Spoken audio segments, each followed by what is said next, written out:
Wade Winston Wilson, before the Merc. Hey everyone, Deadpool here, ready to spill the tea on my life. You know me as the Merc with a mouth, the regenerating degenerate, but it wasn't always katanas and chimichangas. Before the mask, I was just Wade Winston Wilson, your average Canadian dude.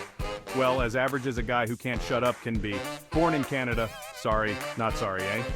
To parents who should have considered a timeout or two, my childhood wasn't exactly sunshine and rainbows. But hey, it made me the awesome anti-hero I am today. Buckle up, Buttercup, because it's story time.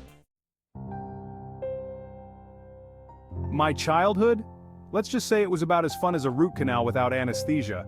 My dad, well, he wasn't exactly father of the year material.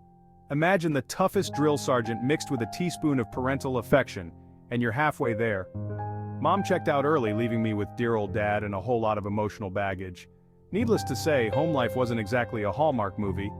It was more like a David Cronenberg film, messy, disturbing, and you probably lost your appetite somewhere in the first act. But hey, every superhero origin story needs a little darkness, right? This traumatic start set the stage for my later escapades, fueling my need for escape and my twisted sense of humor. What doesn't kill you makes you stronger, or in my case, significantly more messed up. It's a win-win. My teenage years, the awkward stage where my healing factor was just kicking in, and I was figuring out this whole being virtually unkillable thing. High school was a blast. I'm kidding, it was torture. The jocks, the cheerleaders, the endless cycle of pop quizzes and cafeteria food, pure agony. To escape the monotony, I started dabbling in a little freelance work. No, not the website kind, I'm talking about good old-fashioned mercenary gigs. A little bit of this, a little bit of that. Let's just say I was a jack of all trades, of death. These early missions honed my skills and introduced me to the exciting world of weaponry, explosions, and witty banter with my enemies. It was during one such mission that I met Blind Al, my future roommate slash prisoner slash best friend slash arch nemesis. Yeah, it's complicated. The point is, my teenage years were a wild ride, full of near-death experiences, questionable decisions, and enough pop culture references to make your head spin.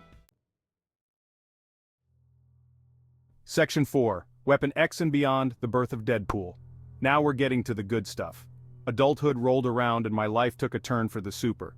Enter Weapon X, a top-secret government program that promised to enhance my already impressive healing abilities. They weren't lying, they also weren't mentioning the whole horrifically disfiguring side effects part. Thanks guys, real stand-up move. The experiment was a success, in the sense that I became practically immortal. The downside? My boyish good looks were replaced with a face that could curdle milk. But hey, every cloud has a silver lining, right? This new, hideous visage became my trademark, inspiring the mask and the birth of Deadpool.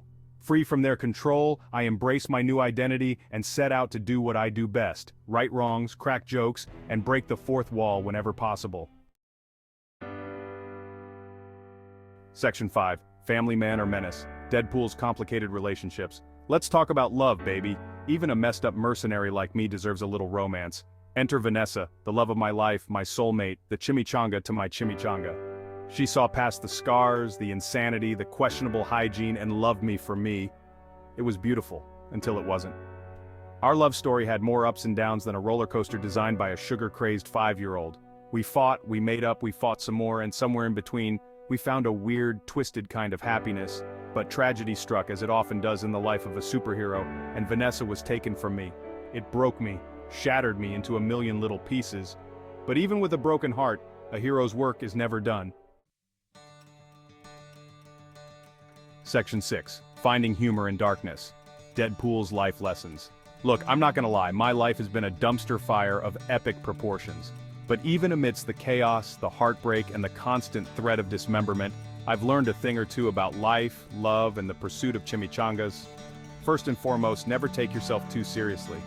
Life is too short to be anything but your weird, wonderful self. Embrace the chaos, laugh in the face of danger, and never be afraid to make fun of yourself. Second, cherish the people you love because you never know when they'll be gone. And finally, always remember that even a wisecracking mercenary can be a force for good in the world. So go out there, be the hero of your own story, and don't forget to tip your waitress. Section 7, Deadpool's enduring appeal, why we love the merc with a mouth. So there you have it, folks. The tragic, hilarious, and slightly disturbing life story of yours truly, Deadpool. I'm not your typical hero. I'm flawed, I'm irreverent, and I have a tendency to say what everyone else is thinking. But maybe that's why people connect with me. In a world full of perfect, squeaky clean superheroes, I'm a breath of fresh, albeit slightly insane air. I break the rules, I push the boundaries, and I never apologize for being me. So, whether you love me or hate me, you can't deny that Deadpool is here to stay. Now if you'll excuse me, I have a chimichanga craving that won't quit. Catch you on the flip side.